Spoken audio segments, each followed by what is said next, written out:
Hello guys, दर्शन नमस्ते। आज चाहिँ हामी आलु लाउन लाग्यो है साथीहरू। यस्तो छ, दिदीहरू खन्दै हिँड्छ, उता अङ्कल भान लाग्छ छ, फुपू चाहिँ डोर्याउन लाग्छ छ, उता आलु हाल्ने काम भइरहेछ आन्टीको। यस्तो छ, काम गर्नै पर्यो। मिहिनेत कति धेरै छ है साथीहरू। 1 2 3 4 5 6 7 8 जनाको मिहिनेत छ यहाँ। खाने बेला चाहिँ केही प्रगति छैन यहाँ। बाँदर र साइडोले केही राख्दैन।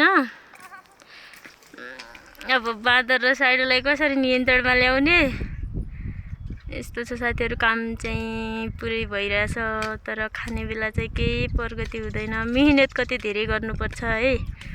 पहिला ढुङ्गा फाल्नुपर्छ, मल पोस्छ हाल्नुपर्छ, यसरी भार्नुपर्छ। यति धेरै मान्छेले मिहिनेत गर्नुपर्छ।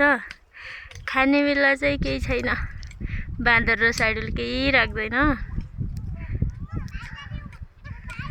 मान्छेले आश गर्नु भर नपर्नु भन्छन् नि, त्यस्तै आश मात्र छ, भर छैन। हुन्छ कि हुँदैन। यस्तो छ, पुरै आलु लाउने कार्यक्रम त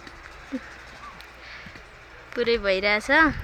आलु लाउने काम चाहिँ पुरा भइरहेछ, तर आलु चाहिँ फल्छ कि फल्दैन। तर फल्न त फल्छ धेरै, तर बाँदर र साइडोले केही राख्दैन भन्ने मात्रै हो। यो बाँदर र साइडोलाई कसरी नियन्त्रणमा ल्याउने होला है साथीहरू। तर